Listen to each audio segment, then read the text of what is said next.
할렐루야. 아멘. 주님을 찬양합니다. 아멘. 어떻게 연속 계속 주일마다 이렇게 비가 오죠? 우리는 너무 운치가 있고 행복하고 좋은데 다른 분들은 이렇게 오가는 분들은 좀 힘든 상황이겠지만 어찌됐든 날씨가 추웠다면 오늘은 눈이었던 거예요. 그렇죠? 네. 근데 이제 날씨가 따뜻하니까 그 이제 비가 되어서 이제 우리에게 다가오게 되는데 여러분 이렇게 인생에는 우기도 있고 그다음 또 비바람도 치고 그다음에 또 햇빛도 나다가 이게 인생이에요. 그렇죠? 여러분도 살아오다 보니까 그 인생에 대해서 이제 알게 되었잖아요. 근데 성경에서는 인생을 뭐라고 표현할까요? 성경에서 인생을 우리 인생을 광야라고 표현하잖아요. 그렇죠? 광야 안에는 온갖 것들이 다 숨겨져 있어요. 뭐가 언제 어떻게 튀어나올지 모르는, 어떻게 대비를 해야 될지 모르는 그게 인생이란 말이죠. 근데 또 성경은 또 인생을 또 사막과 같다 이렇게 표현을 하잖아요. 근데 저는 인생을 어떻게 살았는가를 인물을 본다면 다윗이란 인물이 생각나는 거예요. 다윗은 왕이었지만 처음에는 목동서부터 시작을 했잖아요. 아버지로부터 인정받지 못한 그 다윗이 그 인생이 왕이 된다고 전제하에 기름을 붓고 보장받고 가는 그 인생이에요. 그의 목표는 왕의 자리를 가는 거죠. 근데 그 과정 가운데 이 다윗이 얼마나 힘겨운 인생을 살아가는가 하면은 아내와 결혼했어도 같이 살지 못하고 그리고 어떻습니까? 도망 다니면서 심지어는 블레셋 땅 이방 땅에 가가지고 미친 채를 한 거예요. 아히멜렉 앞에서 미쳐서 침을 질질 흘리면서 손을 갖다가 이렇게 꼬부리고 막 이렇게 온몸을 주리를 틀면서 머리를 풀어 헤치고 그렇지 않고서는 그 인생을 살아갈 수가 없기 때문에 생으로 미친 척을 하면서 살아가는 게 인생이다. 이렇게 결론을 내고 있는 거예요. 여러분의 인생 어떻습니까? 다윗처럼 이렇게 미친 채를 하면서 살아가야 되는 그 자리까지 내려갔습니까? 그럼에도 불구하고 그는 미치지도 않았고 그는 그 다음에 왕이 된 것도 아니에요. 하나님의 인도하심이 이러한 거예요. 우리가 예수를 믿게 되면 어떻습니까? 예수 믿으면 복 받습니다. 구원 받습니다. 우리가 이렇게 전도를 할 때에 구원받고 복을 받습니다. 그렇기 때문에 이제까지 가난했던 사람이 부자가 되는 것이고 병든 사람이 병이 낫는 것이고 그 다음에 또 직장이 없는 사람이 직장이 생기는 것이고 뭐 이렇게 우리가 전도를 하잖아요. 근데 과연 이것이 그리스도를 정확하게 표현하는 하나님을 정확하게 전달하는 그 복음이 될 수 있을까요? 아니요. 그렇죠. 물론 그것이 필요한 자에게는 그것을 허락해 주셔요. 왜냐하면 그것이 필요하기 때문에 그래야 그가 예수 그리스도를 영접하고 하나님의 자녀되는 그 길을 안내를 받으니까 그때는 그것이 그들에게 은혜고 구원이에요. 하나님 허락하셔요. 근데 구원받은 이후의 삶은 어떻습니까? 고난의 여정이죠. 다윗과 같은 인생 사는 거예요. 생으로 미친 채를 하면서 살아가는 게 인생인 거예요. 왜? 내 생존의 위협을 받고 있거든요. 악한 원수가 내 정체를 알게 되면 너 그리스도인이지. 너 하나님의 자녀지. 이 정체를 알게 되면 내버려 두질 않는 거예요. 갑자기 공격이 와가지고 우리가 대비 태세도 못하고 준비도 못했는데 공격은 이리 와서 파편이 폭격기가 와가지고 싸서 우리는 아무것도 대비할 수 없는 이런 인생을 살아가는데 하나님께서 이 모든 것들을 주관하고 계신다는 거예요. 오늘 사도 바울이 이제 유대인들 성전에서 이제 그 변론을 하는 거예요. 두 손에는 착고에 이렇게 메어가지고 쇠사슬을 메어가지고 손을 들 수가 없어요. 그런데 이 아그리빠 왕과 예, 그 베스도 총독 앞에서 손을 번쩍 들면서 손을 드니까 어떻게 했어요? 이 쇠사슬이 묶였으니까 이렇게 들어갔겠죠.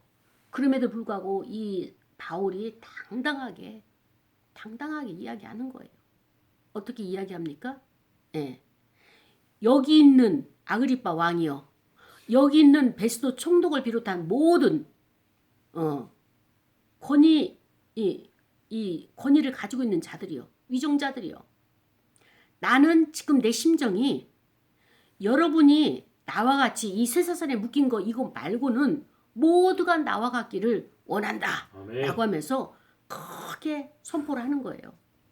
여러분 아멘 하셨어요? 네. 그 아멘에 책임질 수 있으니까 아멘. 이 바울의 상태를 우리가 지금 한번 들어갈 거예요. 바울이 어떤 상태인가 하면은 이제 복음을 전하러 다니는데 이 복음을 전하는데 사람들이 전부 유대 사람들이 이 바울을 갖다가 고소를 하는 거예요. 고소를 하기를 저가 그리스도라고 하는 어떤 자인지 모르지만 자꾸 그를 전하는데 우리가 바울을 잘 안다. 저는 포악한 자다.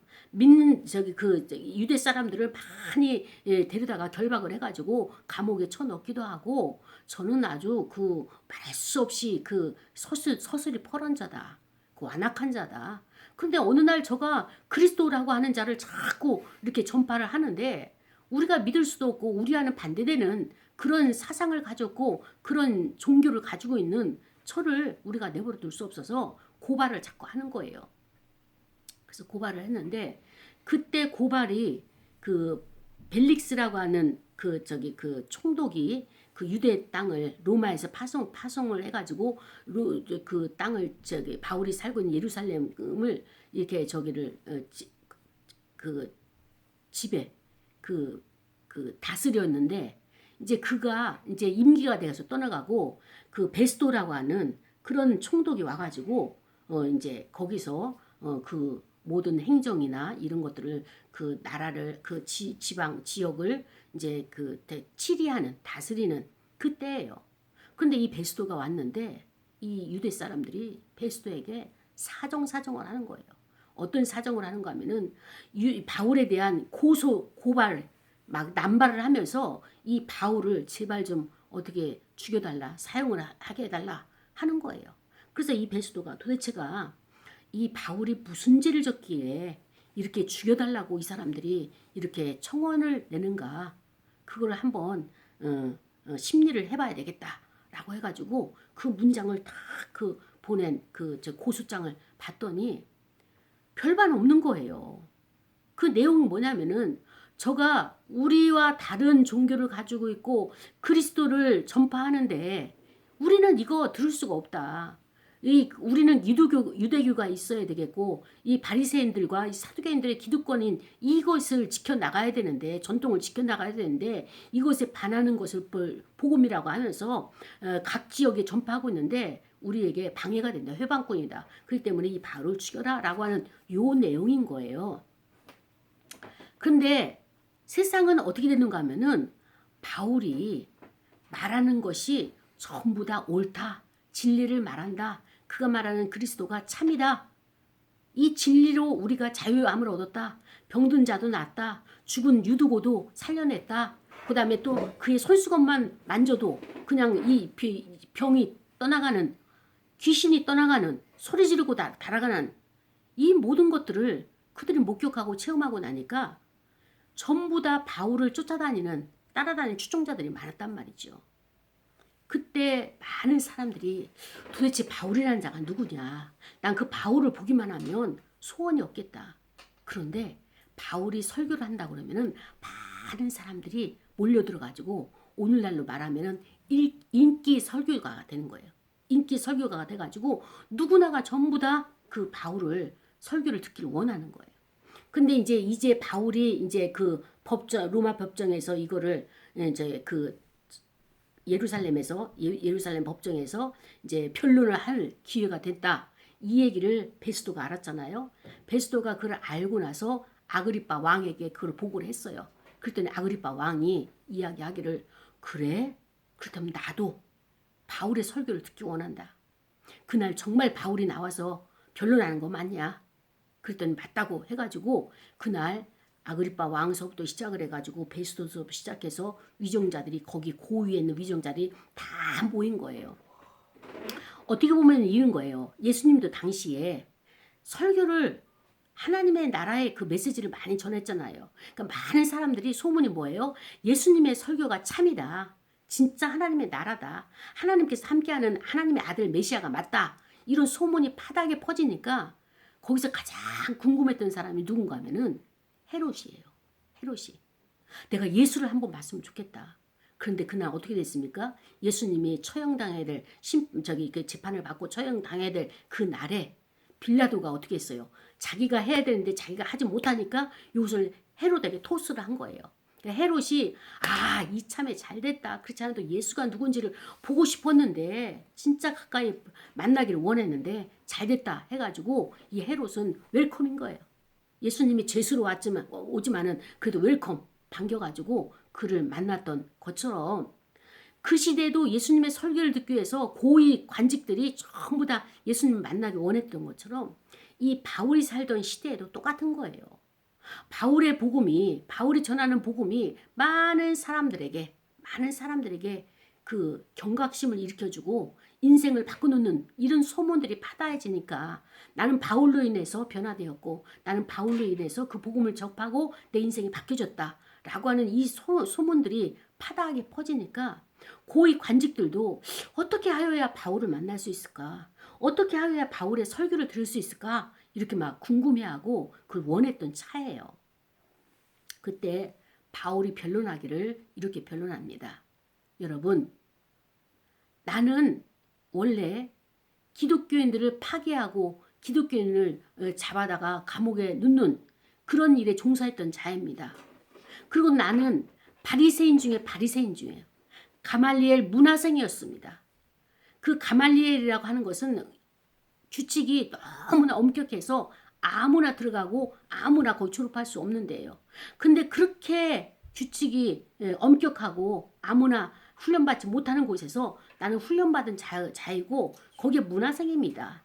근데 내가 어느 날 이 기독교인들을 잡으러 가는 중에 정오에 햇빛이 나에게 팍 빛이 임하는데 그것은 태양의 빛도 아니고 말할 수 없이 강렬한 빛이 내 눈을 강탈해가지고 내가 눈을 뜨지 못하고 거기에 쓰러졌습니다.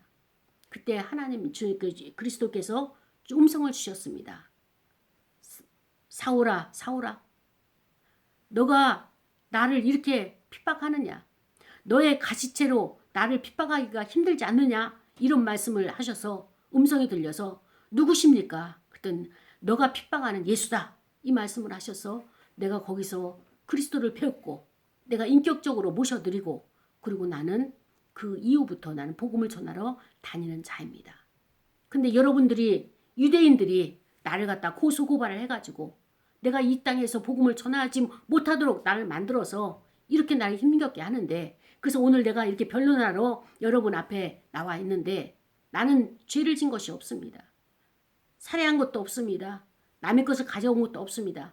다만 내가 전하는 것은 내가 복음, 강력한 그리스도께서 나에게 주시고 나를 만나주신 그 복음이 여러분을 살리는 거고 여러분의 인생을 모든 문제를 해결하시는 해결자가 되시기 때문에 내가 그 복음을 여러분에게 전파했었고 많은 사람들을 다니면서 그 복음으로 그분들을 내가 깨우쳤고 그런데 그것으로 인해 가지고 내가 지금 고발을 당해서 감옥에 들어가야 되고 사형을 받게 되었습니다. 그래서 나는 예루살렘에서 사형받기를 원하지 않고 예루살렘에서 재판받기를 원하지 않고 나에게는 유대인이지만 또 로마의 시민권을 가지고 있기 때문에 이 로마의 시민권을 가지고 난 로마에 가가지고 그 가이사 앞에서 재판받기를 원합니다. 라고 하면서 자기 입장을 이야기한 거예요. 그랬더니 이 이야기를 듣고 있으면서 여러분 인생이 무엇입니까? 여러분이 왜 고난을 받고 있습니까?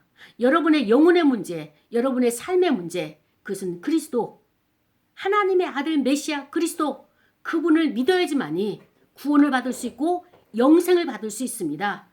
그래서 나는 지금 바라고 원하기는 나는 지금 죄수의 몸이 돼서 원치 않는 죄수의 몸이 돼서 이렇게 결박을 당하고 쇠사슬로 묶임을 당해서 이렇게 여러분 앞에 초라한 모습으로 서 있지만, 감옥에 있다 나와서 초라한 모습으로 서 있지만, 여러분, 나의 이 말을 듣는 여러분, 하나님의 복음을 듣는 여러분, 그리스도의 복음을 듣는 여러분, 내 형색이 이렇게 쇠사슬에 묶인 것 외에는 다 여러분이 나와 같기를 원합니다.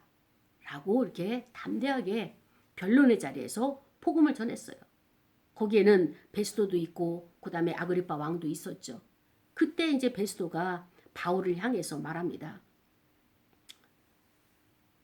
바울아,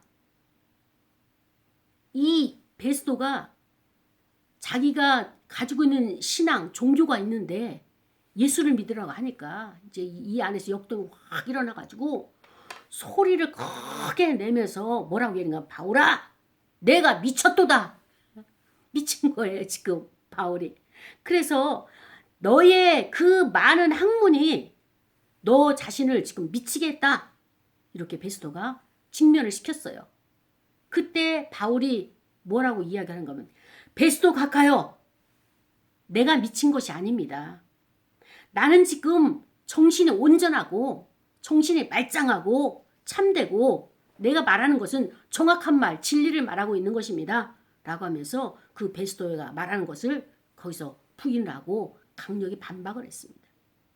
그래서 왕께서 이 일을 아시기로 내가 왕께 담대히 말합니다. 그러면서 한번 얘기하는 건 뭐냐면은, 내가 이 일에 하나도 아시지 못함이 없는 줄 왕은 이미 아시기 때문에 내가 지금 이 복음, 그리스도께서 행한 것이 한쪽 구석에서 우리끼리만 한 것이 아니라, 누구끼리만 한 것이 아니라 모든 사람이 알 수 있도록 행한 것, 이거 아닙니까?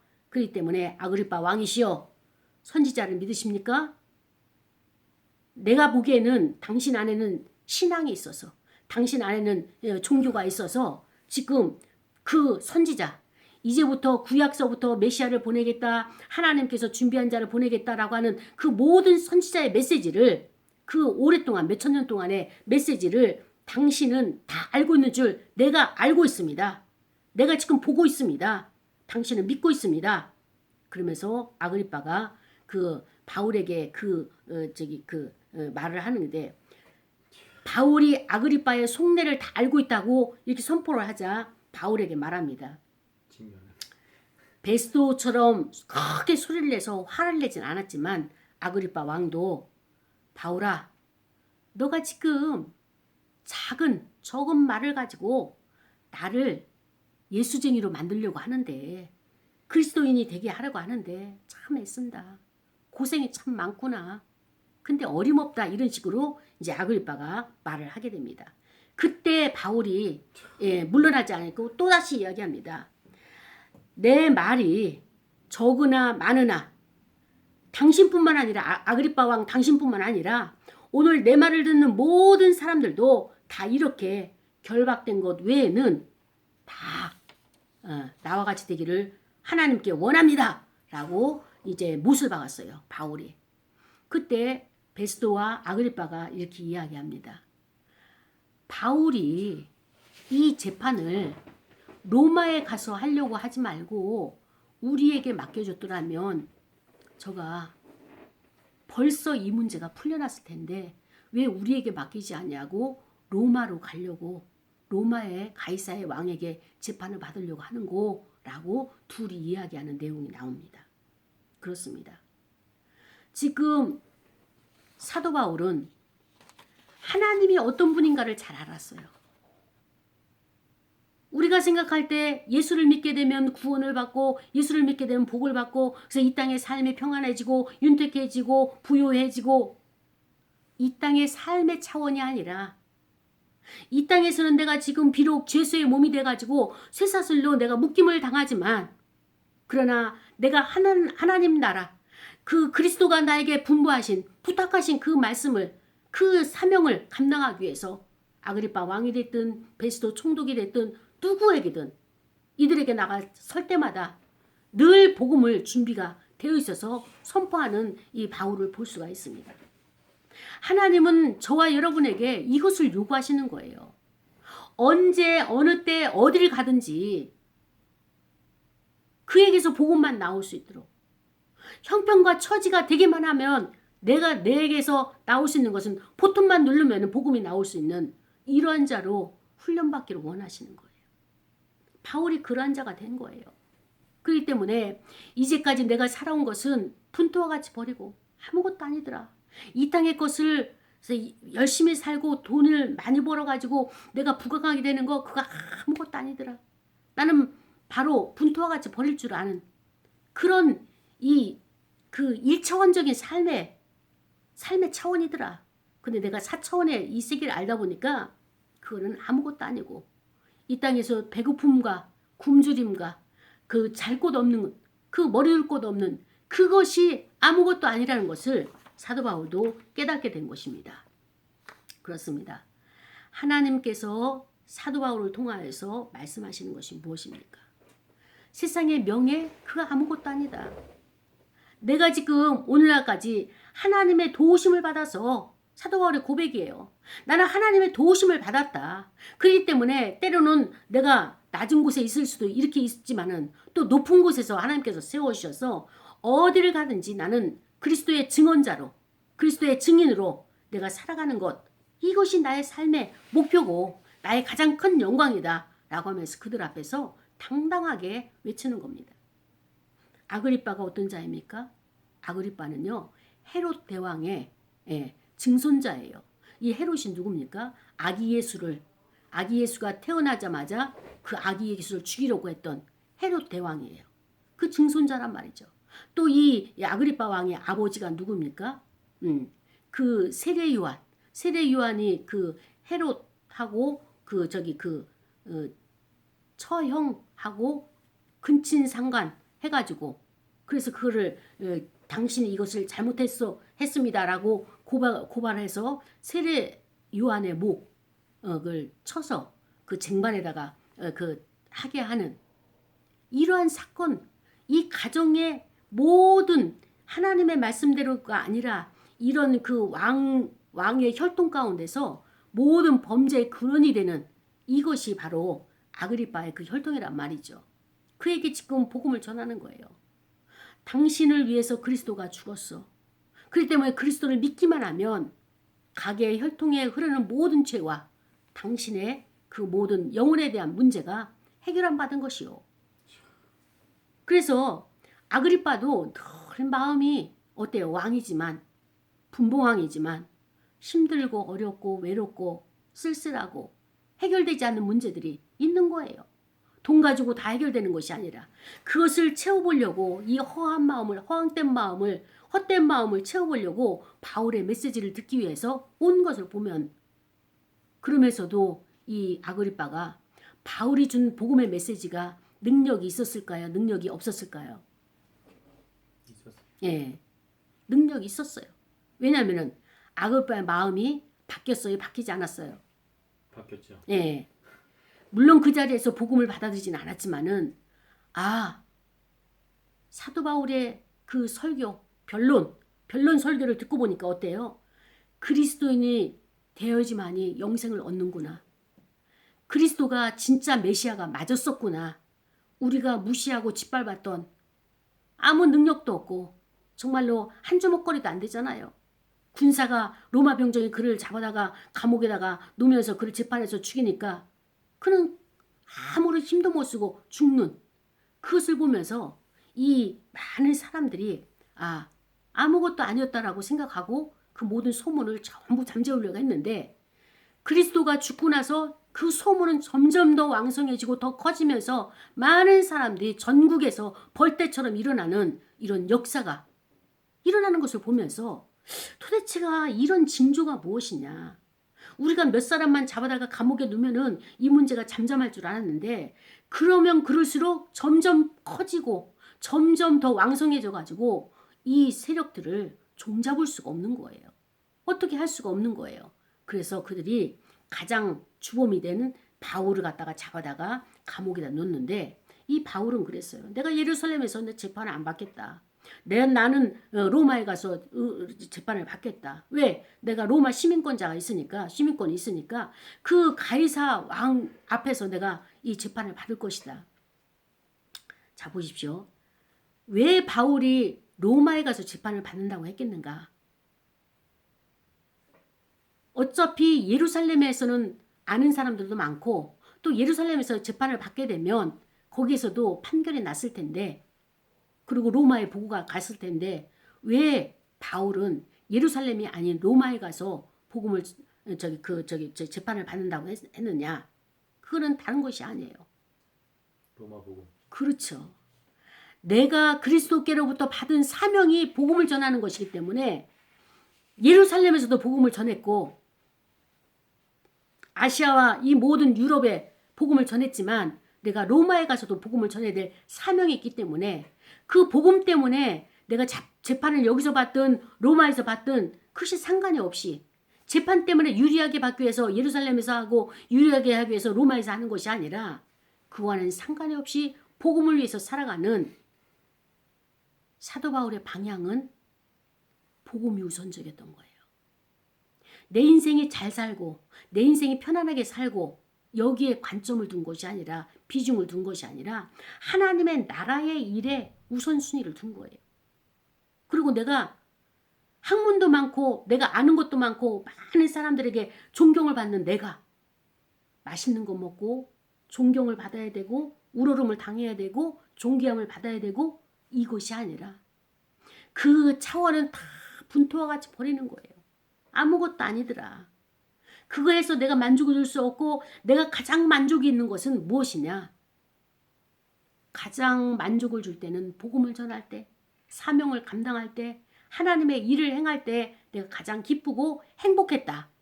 그렇기 때문에 당당한 것은 누가 당당해요? 베스도와 아그리파 왕보다도 사도 바울이 지금 더 당당한 거예요. 당신들도 나와 같이 이렇게 되기를 내가 하나님께 지금 원한다. 기도하고 있다. 이 복음을 앉으나 서나 기회가 주어지나 주어지지 않을 때 복음 전한 일에 전심전력하는 이 사도 바울을 보면서 그렇습니다. 우리가 생각하는 인생과 하나님이 생각하시는 계획하시는 인생은 달라요. 예수를 믿게 되면 죄사함의 은총을 받아서 우리는 자유함을 얻게 되죠. 그 죄짐을 내려놓는 것조차 얼마나 우리가 기쁩니까? 기쁨 가운데 살아가는 거예요. 그 기쁨 가운데 살아가도록 하나님께서 허락하셨어요. 그러면서 그 모든 기쁨은 하나님 앞에 영광을 돌리는 그 기쁨이 되어야 되는 것입니다.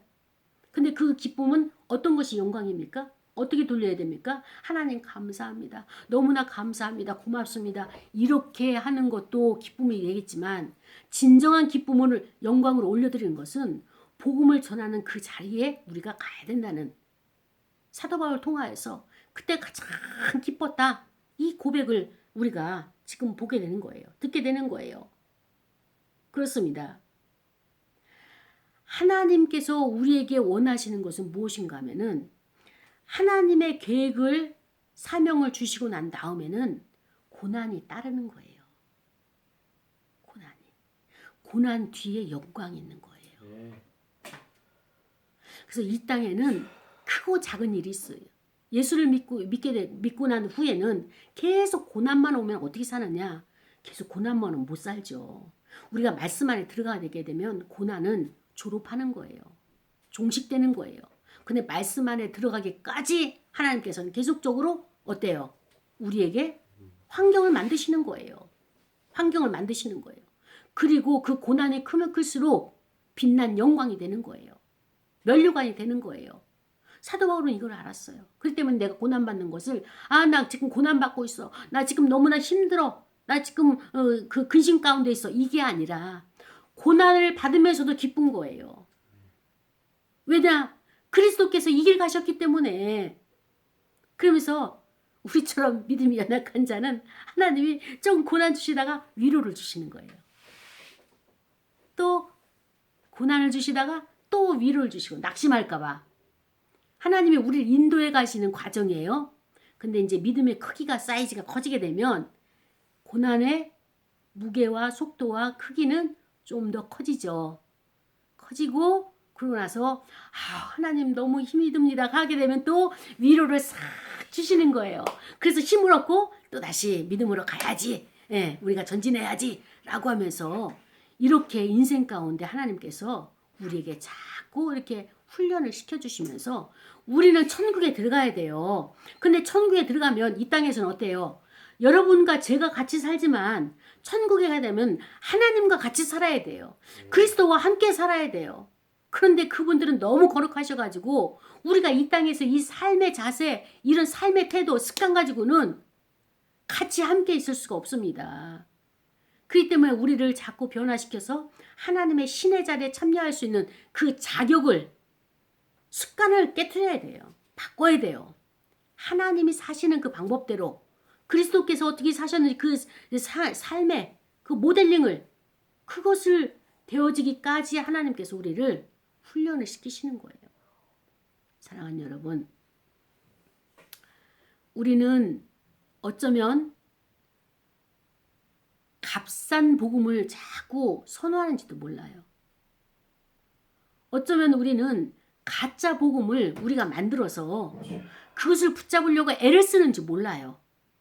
근데 우리는 과감하게 그거를 내려놔야 돼요. 아멘. 그것이 우리를 구원해 주지 못해요.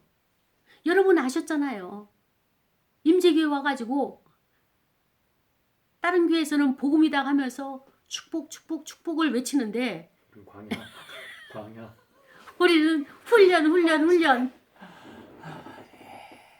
내가 변화되지 아니하고는 살아갈 수가 없어요. 왜? 하나님이 프로그램을 그렇게 만드셨어요. 근데 우리는 이것을 깨닫기 전에는 어땠습니까?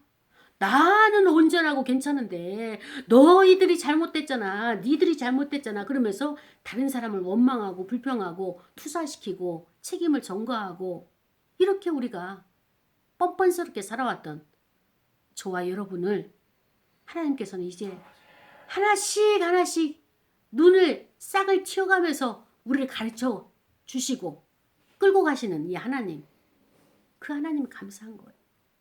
사랑하는 여러분, 그렇습니다. 저와 여러분은 하나님의 도우심을 받아가지고 여기까지 왔어요. 때로는 내가 이 감정이 격분해가지고 막 견딜 수가 없을 때 이 감정이 다스림을 누가 해주셨어요? 하나님이 위로하시고 하나님이 안아주시고 하나님이 또 다른 길을 주시면서 그 길이 아니라는 것을 계속적으로 우리에게 이렇게 알려주시면서 그 하나님의 도우심이 없이는, 그 위로가 없이는, 안아주심이 없이는 1초도 5초도 우리는 살아갈 수가 없어요. 분하고 원통해가지고 펄펄 뛰어서 같이 맞짱 뛰고 싶을 때가 얼마나 많습니까? 그러나 그 길은 우리의 길이 아니기 때문에 뒤돌아서 우리가 속상해하는 우리를 달래주시고 하나님의 그 깨끗함, 클리어하게 하나님 뜻을 선명하게 보여주시니까 아 역시 그 길이 아니었어 라고 우리는 이 위로를 가지고 오늘 한 주간을 살았고 오늘 주일에 또 우리가 승리할 수 있었던 거 아니십니까? 그렇습니다. 감정의 홍수가 밀려올 때 너무너무 힘들죠. 돈이 없는 것도 힘들지만은 그 다음에 또 멸시와 무시를 당할 때 얼마나 견딜 수 없잖아요. 어떻게 이럴 수가 있는가. 그럼에도 불구하고 그리스도께서도 그 길을 가셨고 바울도 마찬가지예요. 아니 다른 사람을 잡으러 다녔던 이 이자가 어떻게 자기가 잡힘을 당해가지고 감옥에 끌려가고 이렇게 쇠사슬에 해서 순교까지 가는 그 자리까지 갈 수 있었느냐. 그것은 전적으로 하나님이 도와주셨기 때문에 그 자리에 갈 수 있었던 거예요. 여러분의 지금 현재의 모습을 떠올려 보세요. 여러분의 지금 이 자리에 오기까지 과연 누가 이렇게 만들 수 있는가? 여러분이 스스로 이 낮은 자리까지 내려갈 수 있었어요? 절대 안 내려가죠. 있을 수가 없는 거예요. 이런 내 모습 보기 싫기 때문에. 힘 빠지고 그 다음에 또 아무것도 없는 찌질이 내 모습을 볼 수가 없어요. 보기 싫어요. 나는 못해요. 그럼 누가 하셨어요? 하나님이 하신 거예요. 이것이 도우심이에요. 내가 하지 못한 것, 내가 원치 않는 것, 하나님이 이 자리로 내려가게 하셔서 이게 하나님의 도우심을 우리가 잊고 있는 거예요. 그래서 이제는 절망이다, 이제는 포기다 할 때 또 하나님이 또 한가닥에 소망을 주시고 또 한가닥에 우리에게 희망을 주시고 또 위로도 주시고 그럼 다시 또 툭툭 털고 일어나는, 이렇게 우리는 하나님과 연관이 돼가지고 하나님이 나와 같이 가까이 계시면서 포기하지 아니하시고, 이게 우리에게는 은혜예요. 은혜. 그래서 우리는 많은 사람들에게 이제는 복음을 전하는 것이, 담대함으로 복음을 전하는 것이 나의 가장 인생에 있어서 가장 최고의 영광이다. 우리가 이를 위해서 이 땅에 왔잖아요. 다른 것에 많은 시간 빼앗기지 말고 우리가 이제 대림절, 그렇습니다. 이 땅에 얼마나 많은 사람들이 지치고 상한 마음에 두렵고 떨림에 또 때로는 공포로, 돈이 없어서 당장 떼거리가 떨어지는 사람에게도 이것이 현실의 공포지만 또 때로는 무력에 의해서, 앞잡이에 의해서, 어떤 폭력에 의해 가지고 노출돼 있어서 그를 막지 못하는 거기에 있어서의 그 두려움도 현실적으로 얼마나 많은 사람들이 가지고 있습니까? 이 시대에 너무나 분노를 이 안에 그 폭발물처럼, 쉽게 말하면 그 뭐죠? 그 LPG 가스가 뭐죠? 그거? LNG인가? 부탄가스? LNG, 부탄가스는 약하고 네. 그 왜 저기 그 주택에서 LPG. 있는 거 LPG죠.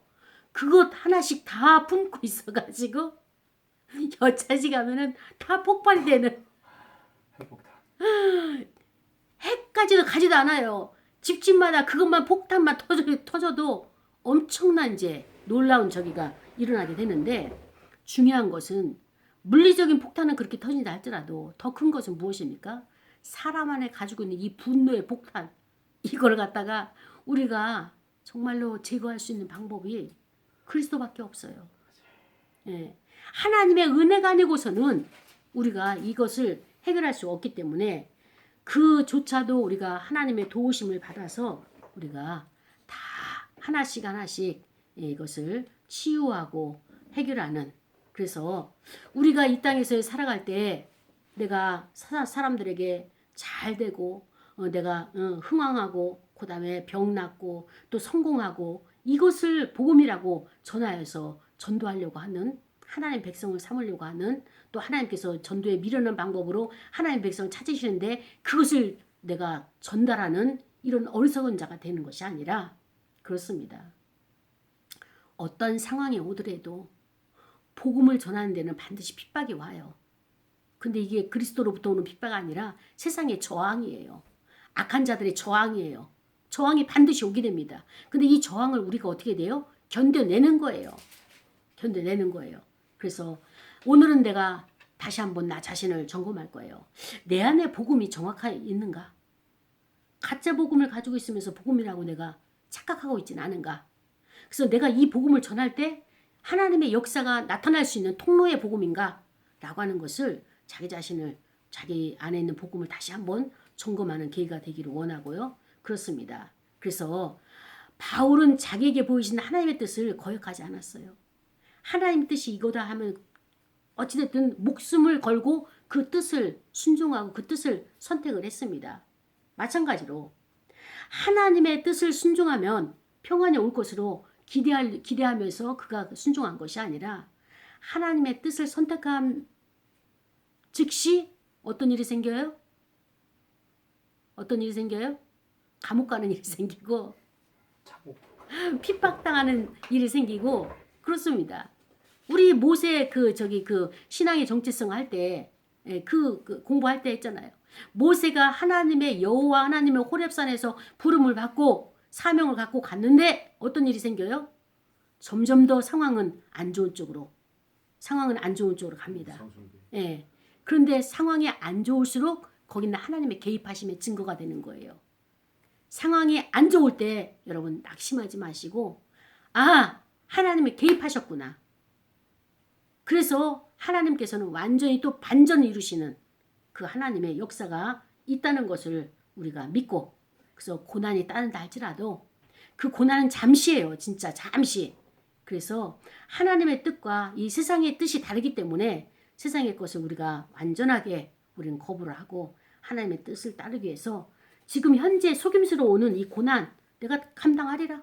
견뎌내리라. 반드시 하나님은 역사하시고 응답 주시고 모든 것을 반전시키는 하나님의 날이 온다. 라고 하는 것을 그 날이 언제냐. 그래서 우리가 기다리고 있는 거예요. 그 날이 대림절이고 대림절 첫째 주, 둘째 주, 셋째 주, 넷째 주를 지나고 다섯 번째가 아기 예수님이 탄생하는 그날. 그래서 이 절기가 그냥 있는 것이 아니라 어떻게 있느냐. 절기마다 성령 하나님의 기름 부으심과 역사하시는 은혜가 있는 거예요. 그래서 우리는 아기 예수님을 기억하고 기다리면서 또 그 모든 문제를 죄사함의 문제를 해결받는 그런 대림절이 되기를 원하고 성탄을 준비하는 저와 여러분이 되기를 원합니다. 우리 시간에 기도할 거예요. 하나님의 도우심을 받아서 왔습니다. 때로는 이것을 우리가 인정하고 싶지 않고 또 인정도 못했고 거기에 대해서 무감각하게 살아왔는데 오늘 말씀을 통하여서 하나님의 도우심을 바울에게 하신 것처럼 내 인생에도 함께 하신 그 하나님 앞에 다 같이 통성으로 감사했던 고백하는 시간 갖겠습니다.